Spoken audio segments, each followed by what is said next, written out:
दादू report Wasif आज़ाद सुमरो दादू में chairman Pakistan Tehreek Insaf जे हिदायतुनि ते जश्न आज़ादी पाकिस्तान के हवाले से PTI जे सरबराह इमरान खान की आज़ादी के लाइ PTI अॻुवाण समेत उहिदेदारनि वर्करनि ऐं स्टूडेंट फेडरेशन पारां हथन में पार्टी जा झंडा इमरान खान जूं तस्वीरूं खणी पैदल ऐं मोटरसाइकिलन ते रैली कढी। रैली दादू शहर के मुख़्तलिफ़ रस्तनि खां थींदी दादू प्रेस क्लब पहुती।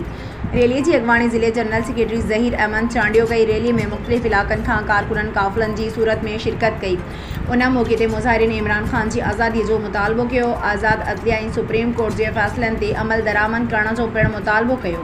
उन मौके ते तालके सदर काशिफ बबर, लाला रहमान, शाह जुल्फ़िकार बबर, कयूम मस्तोई, शफ़क़त गोबांग, यासीन चतोई, गुलाम रुबानी, मेराज पंवर, अकबर गोबांग, इमरान मल्ला समेत वर्करन शिरकत कई।